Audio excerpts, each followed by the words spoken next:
He would wake up everyone, rise and rejoice to the name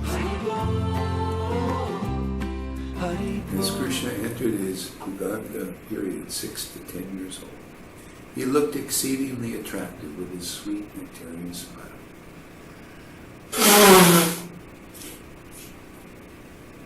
Puffy raised cheeks and a natural fragrance of his body. At this time, Krishna and Balaram no longer played in the dust of Vrindavan, nor did they play with the honeybees that always buzz in the lotus flowers. For Mother Bhumi, the touch of Krishna's lotus feet gave the perfection of happiness. At 6 years of age, Krishna and the Gopas, the abodes of purity and good qualities, stopped caring for the cows and tended the cows. Stopped caring for the calves and tended the cows instead. Now Krishna rarely acted restlessly and frivolously as he did during his Kumara period. As a student of the Vedas becomes sober and serious, Krishna turned thoughtful and grave in his movements. His waist reduced to slender portions, and his eyes shone with the glimmer of excitement. He cast anxious glances in all directions. Where did Krishna's naughty, childish behavior suddenly go? As a great epic is full of expertly placed words and phrases, similarly, Krishna now used precise language with perfect pronunciation. The nectarian beauty of Krishna's effulgence far surpassed the splendor of the tall tree, blooming in spring with the fresh sprouts and colors of flowers. Every part of Krishna's transcendental body diffused with special sweetness, like the nectar oozing from a lotus flower. When flower buds unfold their petals, pollen and honey, they become surrounded by swarms of eager bees. Similarly, at this time, Krishna's body revealed all the qualities of beauty, softness, and fragrance, and sweetness. Krishna combined all these attributes with playful desire to enjoy in a way just suitable for this age. This is symptomatic of his characteristic as Cupid personified in his Dhira Lalita nature, a youthful hero, expert at joking, devoid of anxiety, and controlled by the prema of his devotees. The creeper named Shyamalal Lala becomes free from bitterness before it produces fruits.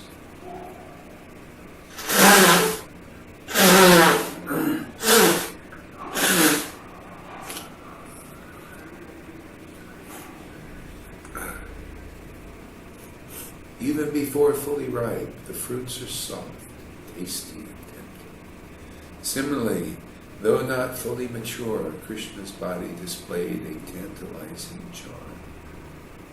As a necklace acquires more attraction when strung with different jewels, similarly the elegance of Krishna's body, enhanced from a variety of fragrant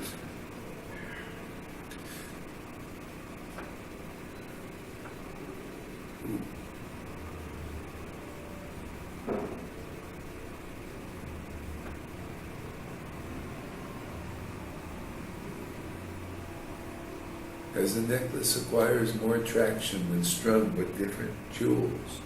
Similarly, the elegance of Krishna's body enhanced from the variety of fragrant, radiant pastimes he performed. The serenity of a lake is destroyed when intoxicated elephants enter and playfully spray water from their trunks. Similarly, Krishna's broad chest and wide shoulders emanated a sweet wantonness that enchanted and agitated the minds of all observers. Radha and the other beloved gopis of Krishna appeared on earth along with the Lord. Krishna's complexion compares with the hue of a blue sapphire, a blue lotus or fresh monsoon cloud. The complexion of the gopis defeats the brilliance of molten gold, lightning, and golden champaka flowers. The gopis appeared on earth within 2 weeks or a month at the birth of Sri Krishna. The beauty of any one gopi could easily crush the pride of a Parvati. To increase the various flavors of Radha and Govinda's Shringara Ras, ecstatic conjugal love, the gopis appeared in Vrindavan to selflessly serve Krishna, the fountainhead of Mathurya Ras. Radhika and Shyam could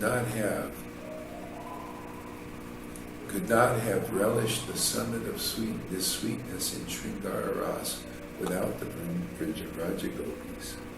In the beginning stage, Tulsi Manjari grows straight but upon developing, they turn crooked. Similarly, Radhika and other lovers of Krishna behave innocently.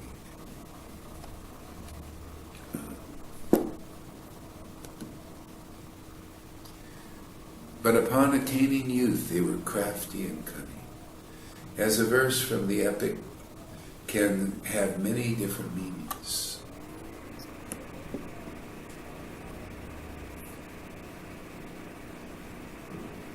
The gopi's speech at that time contained many outer and inner meanings.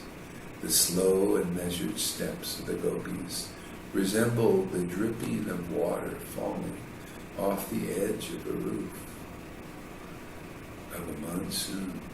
The gopis felt a little insecure about the new sensations they felt upon their flowering into youth.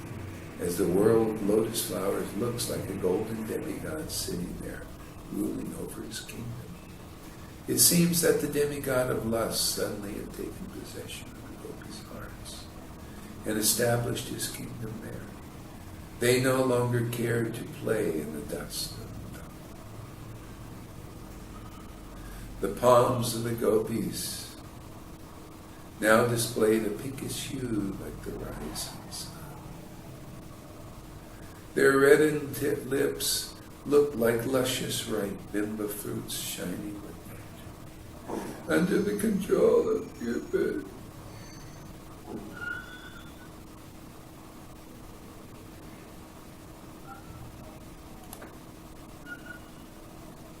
Their eyes and limbs moved in various enchanting ways. Their hips expanded with shapely curves, and their speech sounded sweet and captivating. The gopis now walked with petite, gentle steps. Their long, thick hair defeated the dense darkness. These beautiful characteristics heralded the glories of the gopis, like a raised flag waving in the wind. The subtle powers of the 9 planets now reposed with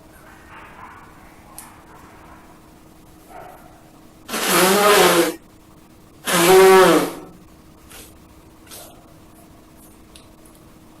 Since they had lost all the attributes of their childhood, the gopis now plundered the special qualities of others.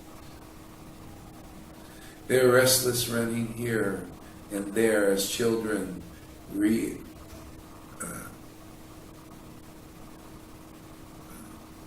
their waist became very slender as the broadness of their childhood waist moved on their hips. Their talkative nature as children turned into abundant sweetness of youth. The 8 mystic cities now resided in the bodies of the gopis. Anima city, becoming smaller than the smallest, entered their waist.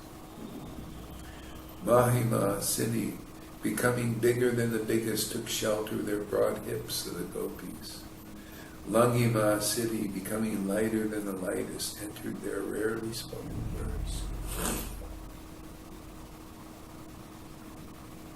Property city, acquire whatever one desires, took the form of the gopis' shines. Kumsavata city, obtaining anything from anywhere, moved into the corner of their eyes. Vastava city, ability to control others, took shelter in the gopis' glances. Prakamya city, fulfillment of all desires manifested in the sweetness of their forms. Sastava city, create to create something wonderful, or willfully annihilate something, entered their sidelong glances. Thus the 8 mystic cities fully manifested within their bodies and gopis. When Krishna's beloved Gopi Radhika appeared, the whole world drowned in unlimited transcendental ecstasy.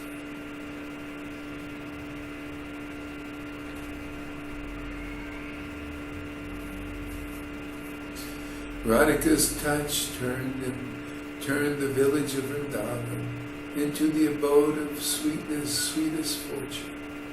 The birth of the flower Ashaki attained perfection.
And the poets achieve perfection by praising the mellow exchanges of Radha Krishna.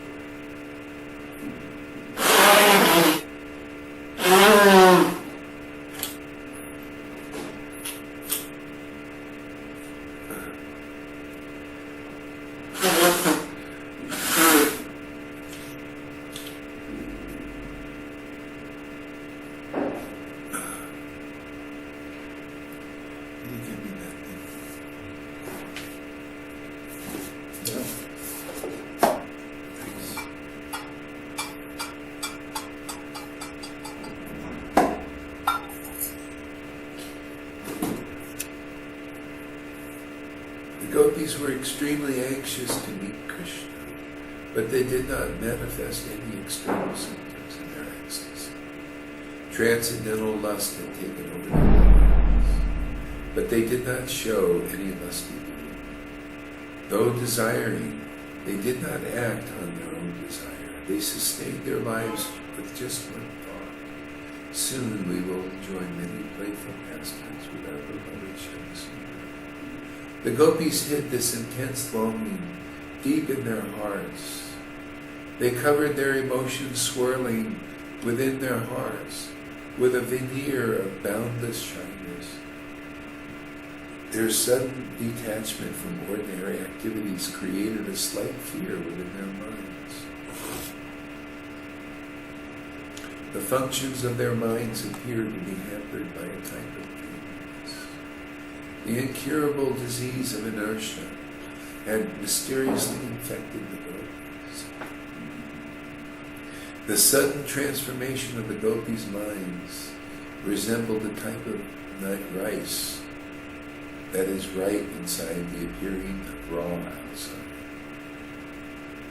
The gopis concealed their internal attachment for Krishna. Their relatives detected a change in them.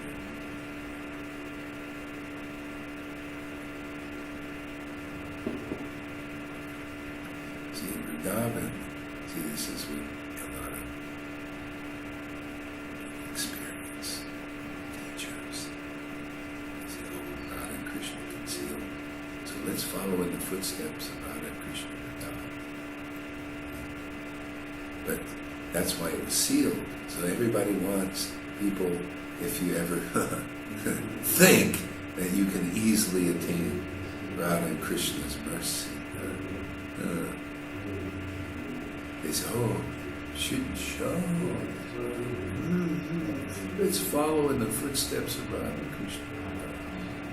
And that's why Radha and Krishna are saying, for a long time we have not shown or given to the world ecstatic love. And the Lord came showing what they concealed in Vrindavan in Mahaprabhu's pastimes. Now that's close. I don't want to hear from anybody. Oh, don't show this. Don't show the love of Krishna. That's inconclusive. Otherwise it's sealed in Vrindavan. Does that make sense? People go against Lord Chaitanya, like, oh, we don't want to see, because Radha Krishna were like that and the gopis were like that. But actually, Lord Chaitanya was the opposite. Because for a long time, see, he didn't give it there. They just relished it amongst themselves. And Lord Chaitanya ignored that. That's our culture. And it's given. See how people are getting it now. You have to see. It's not just mythology. It's not just a book. You have to see that it's really true. Okay. Not only that, other things. Sound is low because I'm speaking low.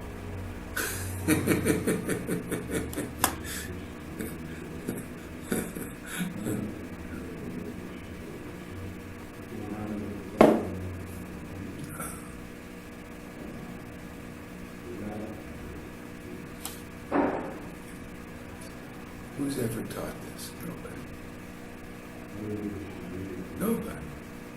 This is new revelations. It's a new mercy. It's because of this wonderful mercy. I can't understand. Nobody. And only by deep bhajan does the Lord reveal such secrets.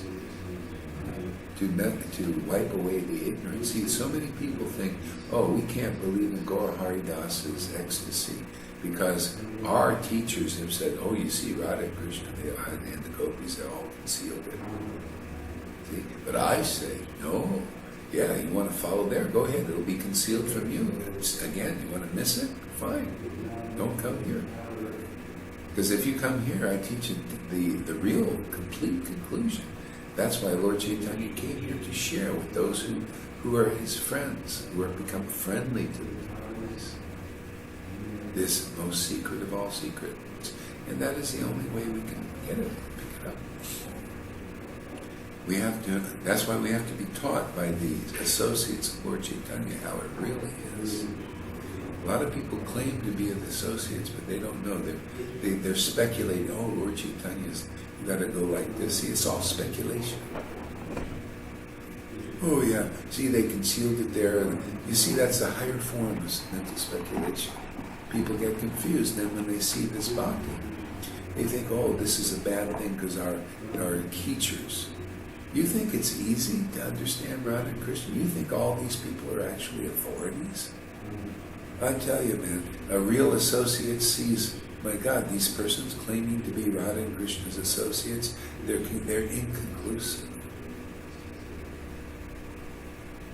Okay? That's why you have to find that rare devotee that really knows them because of their real love. And if you have faith in that devotee in spite of all these wannabes out there, then you can get it. It's that easy. Otherwise, you'll just go and believe them. Inconclusive persons and teachers and gurus that don't really know these things. Bhakti Vinod Thakur said in Sri Krishna Samhita that we can only those who go into deep devotional trance in the pastimes of Radha and Krishna can understand properly the pastimes of Radha and Krishna. You can't do that, and nowadays if you can't show that, you're just fooling the world. You're following like that. You don't know Lord Chaitanya. We're probably the only ones who do.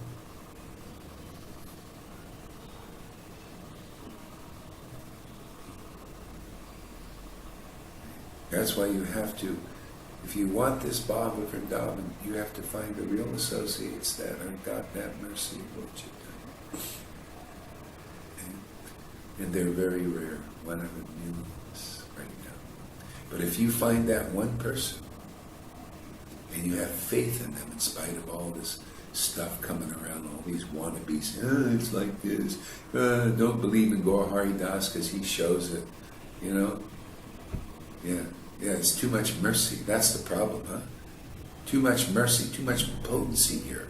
You know, too much potency to wake up devotion in other devotees. They're jealous, man. They can't, that's good, you know, that's... Yeah, but don't believe in persons like that. They can't, just don't have this mercy.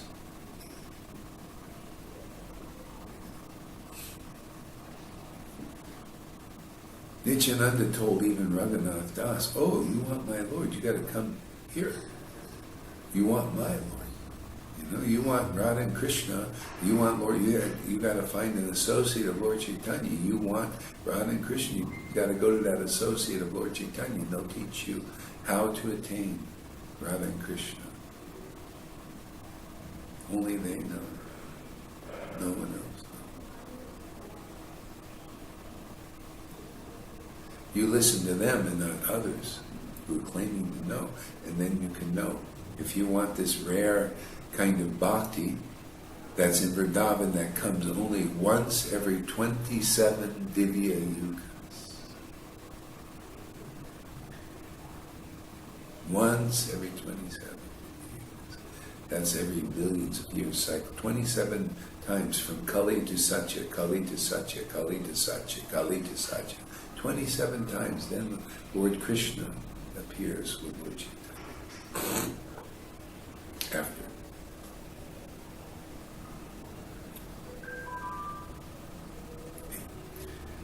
So whoever's most intelligent will take advantage of this situation. Others will think, well, my activities are important. I got to do all these other important things. That's why it says spiritual greed is the only qualification. Even if a bird follows a Vaishnava or a dog follows a Vaishnava, you know, and sees the importance, somehow their heart is touched how important it is. You know how many people they come here sometimes for 2 minutes and then they go on. Or they come here for a month and then they go on. Something might just... But the word spoken by these Vaishnavas, the real Vaishnavas, in some it sparks a spiritual greed. And then they say, oh, this is his rare.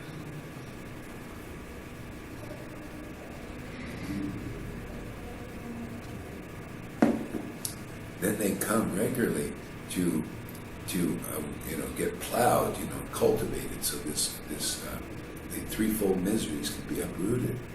The point where this devotional creeper can be implanted in the heart, which gives taste to devotional activities. What the heck are we worshiping Radha and Krishna for? Huh? We want this taste, right? You don't want to just be an external devotee. What is that? To go around, oh, look at me, I'm Mr. or Mrs. Robot. You want to stay like that? Well, don't come here. You just go on your whole life and be robotic. Well, I'm following Prabhupada, so, Varnashram system. Yeah.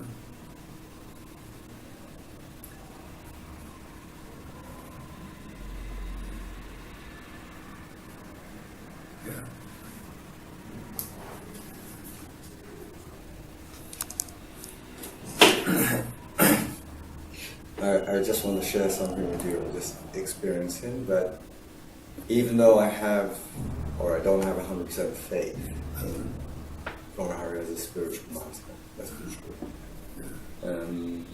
But I have more than enough to come here, I have more than enough to kind of almost fully surrender. Yeah. You know why you don't have 100% faith? Past experience. No. But let me just... Oh, yeah, go ahead. Yeah.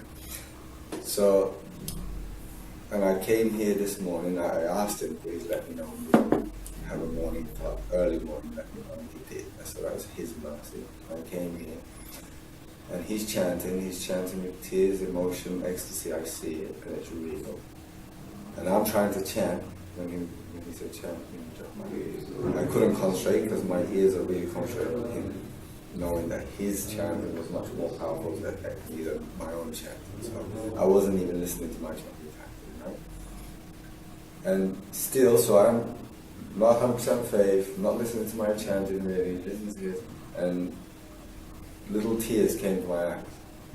So clearly realized it wasn't at all because of me or what I was doing. It was just purely by being in this presence and having some attention to this sound vibration and keeping with my eyes at what I was seeing that brought this about. Go ahead, you can just took the mic off. Yeah. Yeah.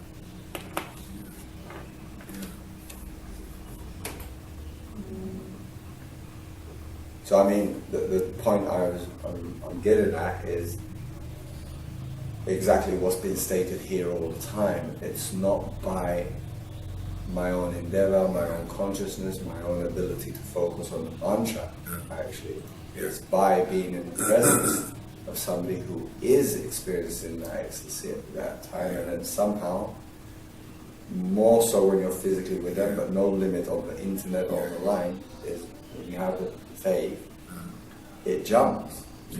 The emotional state that devotee is experiencing can jump to you, and you can experience it, even though you're not qualified at all. So. Yeah, they say the moonlight rays of the devotee's heart does like that. And that purifies all kinds of obstacles. Okay, just like that. So like Kirtana Ramdas was in an ecstatic state a lot. And when somebody looked at his eyes, tear-filled eyes, then tears flowed from their eyes. See, they made spontaneous advancement. That's how it's done. When Lord Chaitanya cried also, they looked into his eyes, and then tears flowed from their eyes. Okay? That's how you get it. Is being close, because this bhakti is so high. How can you touch it on your own? How can you get over the offenses? Like that. It has to be, you have to be close to the devotees. And then spontaneously, see, they say hearing from the devotees, seeing this bhakti, hearing the transcendental knowledge from that, uproots the threefold miseries. And that's why Jesus said, if you continue going, when people are getting inspired from hearing from him, he said, you go on continuing hearing, and you shall know the truth, and the truth will set you free. The truth is this awakening. That's why you can't have 100% faith. You can't do it here. Okay? When you get enough purification in hearing, and automatically, and like serving like you do, automatically the Lord is pleased with you, and this bhakti arises, and now you're a true Madhyamadikari, and now you have taste, and now all you do is water the creeper with juicy chanting and hearing about Krishna like Guru does. That's why you see this is the real process.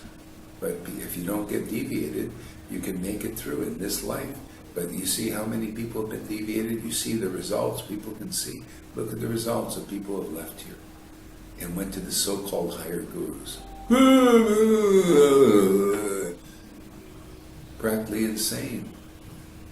And they don't believe because they're wandering around in the wilderness. They don't believe the real guru. Krishna gives you this kind of, people, you get this kind of grace to be around devotees who chant with, this kind of grace, the ecstatic devotion like this, and then you leave them, you think it's going to be just okay? No, there's suffering, and that's why how Krishna, how else can he make it so we understand the problem? If you just go on your whole life thinking, everything, that you just, this superficial bliss and everything. See, like I had a person leave here, and I'm trying to benefit that person by telling them they can understand that they ever take the trouble to watch these videos. They said, well, I just want to get back to the blissful state. Even that blissful state was not strong enough to protect them from Putana and Maya. Some Putana comes right up there and mowed her down. See? Right? See? I just want to get back to that bliss of Brahman and be mowed down. You'll just be mowed down again. I said, why are you coming to me? I don't want to deal with you. I don't need that. You're coming here so you can get what you had before, be mowed down again by Putana, because you don't really believe me. I don't want motivated stuff like that. You're going to have to stay out there and until you realize it's firm faith in the real Guru that Krishna gives, and you never, just like Prabhupada said, you never kick your Bhakti Guru away. I'll tell you, everybody, this will help nip it in the bud. You if somehow or other you've gotten to come here and you get something here, you go anywhere else without actual permission. You're went right into the lap of Maya. And you don't believe me? You'll see just like these other people did. There's no other place. When you find such a rare opportunity, Krishna will make sure you try and get it in this life or the next life. How big a mistake you made. It's not like you just, like in the world, oh, thank you very much, this teacher, now I'm moving on. No, it's a big family affair going on here. Very big family affair. So otherwise this stuff of jumping gurus and all that stuff is ridiculously, dumb thing to do. What is higher than this kind of bhakti? Is there any other higher guru than this kind of bhakti? That's what I'm following. I'm here because I'm following this bhakti, man. I know now it is the highest thing. I went to those putanas out there, those people pretending to have the highest bhakti, and I found they didn't. They're not just a lot of baloney, man. Maya, illusions, all that stuff. So I'm convinced about this. That's why I say, anybody you want this? Well, you better be convinced as I am at some point. Otherwise, Maya will do what it did to me. Take you out there for a tour of the universe. You get a tour of all these things. Oh, we got the higher thing, man. We'll give you real initiation. Oh, yeah. Oh, you're not getting initiation here? Are you kidding? To see this kind of bhakti? This is not initiation? Are you an idiot or what?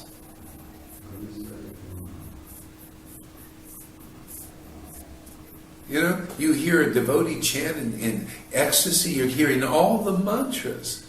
When you hear a devotee chanting Maha Mantra, Radha and Krishna's mantra, with all kinds of ecstatic symptoms, you're getting all mantras in it. You're visiting all tirthas and holy places.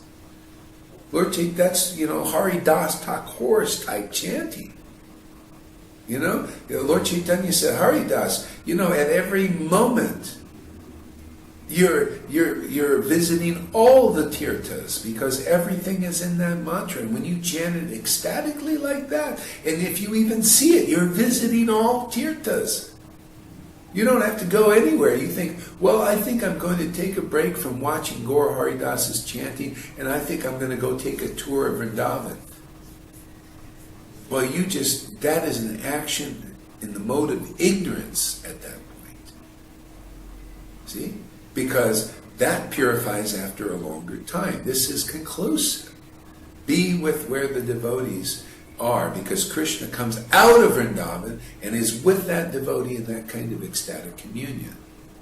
But how many devotees in Vrindavan are chanting in such ecstasy? They're rare, even there. See? That's why wherever devotees go, it becomes a place of pilgrimage. Then we read that with Mari Gupta. Wherever Mari Gupta is, becomes a places of the greatest pilgrimage.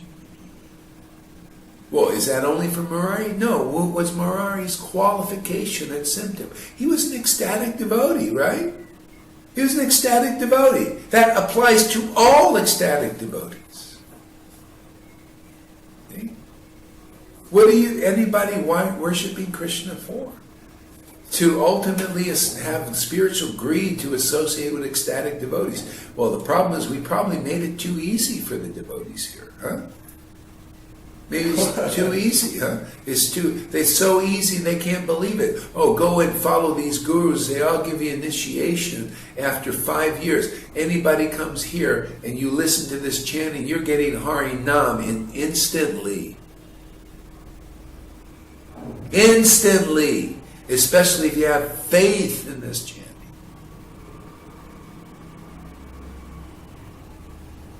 Anybody who comes here and sees these kinds of rare things has made your life successful even one time. And you can go and do your big sadhana practices your whole life. But if you don't see what's going on here one time, whoever does is better positioned than you're done all that sadhana practice, and you have no interest in this kind of mercy flowing through this Sangha. Why am I coming here every day? Because I want this mercy too.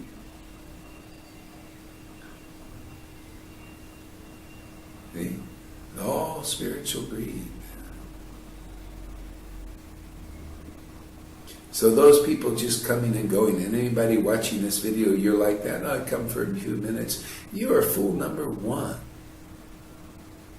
for not coming regularly to see what is very rarely seen. You're not even a devotee. I'm going to tell you honestly, you're a boss. Because a real devotee, when they see stuff like this, even Gadadhar, a real devotee with all kinds of association, always hankering to find other ecstatic devotees.